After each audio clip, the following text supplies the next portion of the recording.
13월에 월급, 연말정산 전용 상품인 연금저축 IRP 개인 퇴직계좌에 대해서 제대로 알고 준비하기라는 주제를 가지고 이야기를 시작해 보도록 하겠습니다.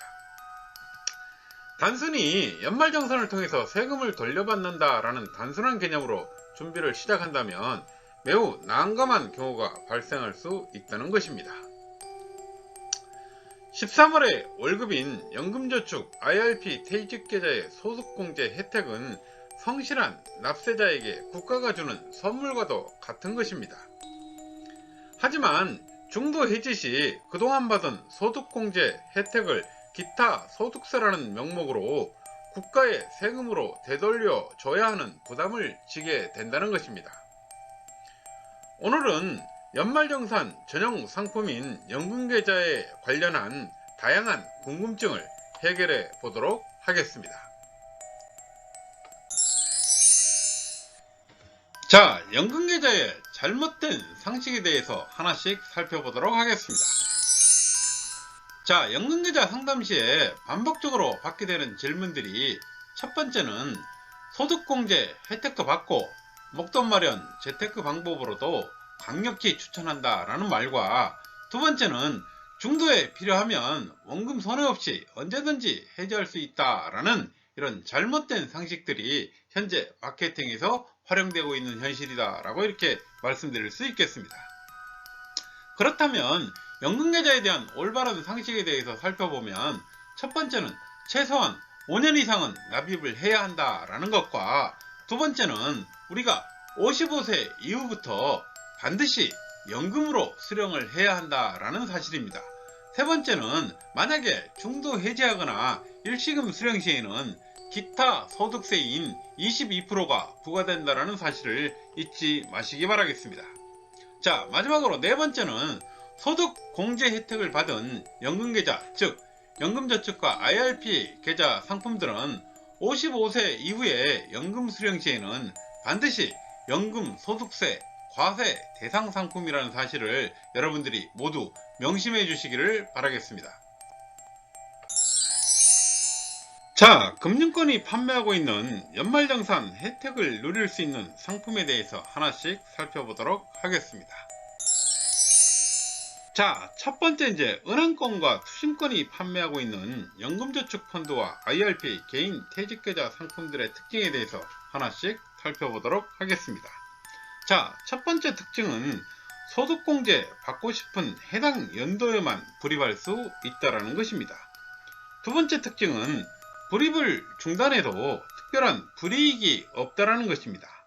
이 얘기는 소득공제 받고 싶은 해당 연도에 해당 금액만큼을 불입해서 소득공제 혜택을 볼 수 있는 편리한 장점이 있다는 것이고, 단점은 연금 저축펀드의 투자로 인한 원금 손실 위험과 연금 지급 시에는 지급기간을 정해서 받아야 한다는 단점이 존재한다는 것입니다.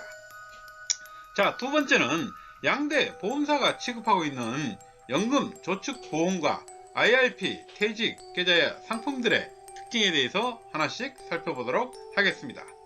자, 첫 번째 특징은 불입을 중단할 수 없다는 것입니다.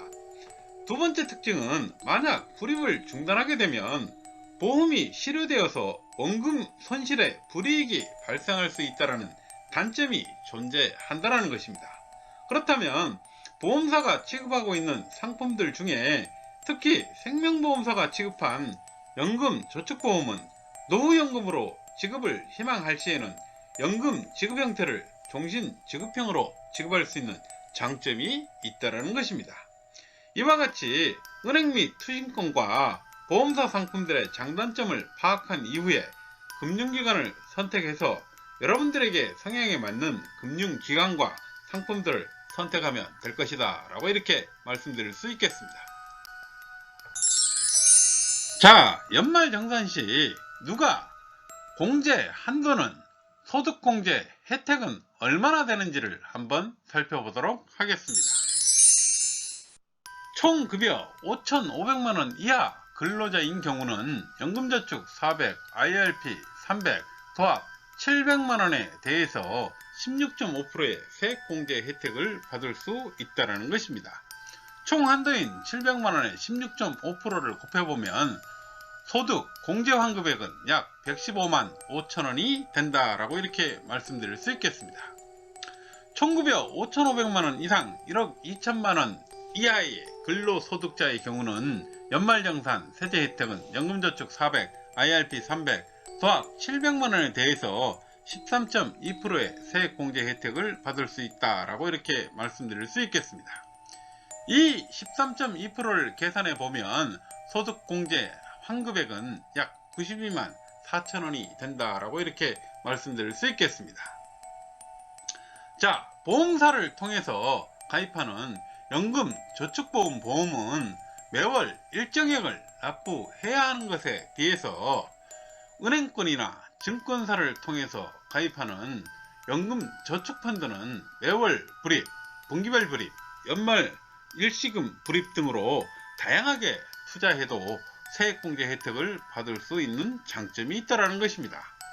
이 얘기는 연말 성과금이나 상여금을 활용해서 연금저축에 불입할 수 있는 큰 특징이 있다라고 이렇게 말씀드릴 수 있겠습니다.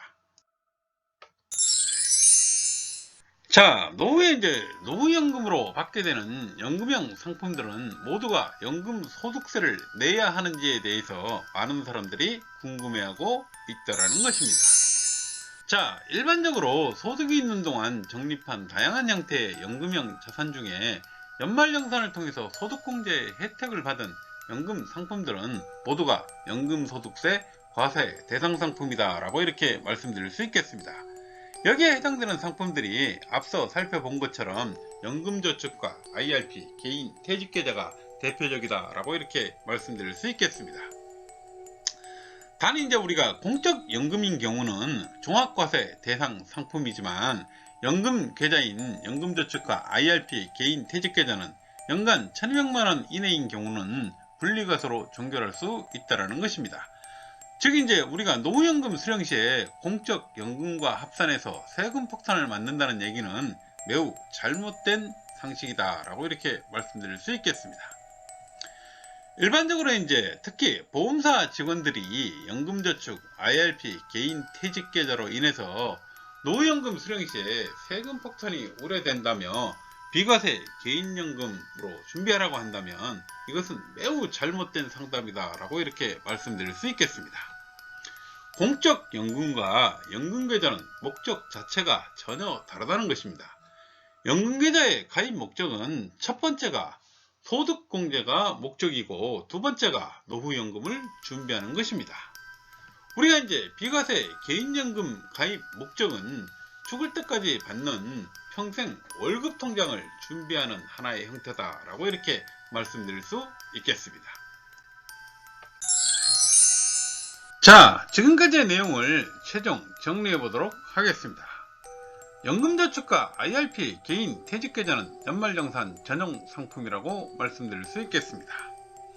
이 상품의 이제 장점은 5,500만원 이하 근로자인 경우 16.5%의 세액공제 혜택 금액은 115만 5천원이라고 할 수 있겠습니다.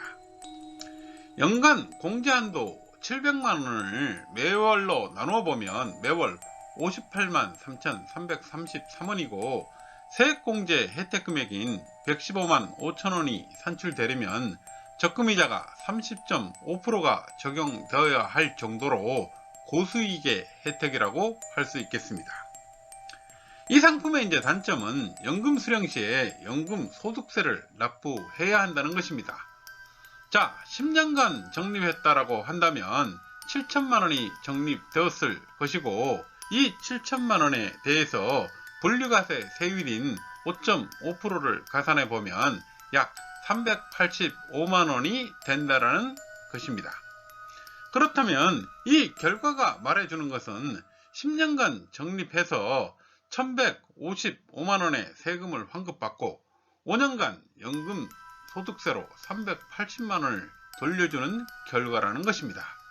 전체적으로 보면 1155만원에서 385만원을 차감해 보면 약 770만원의 이익을 본 결과라고 말씀드릴 수 있겠습니다.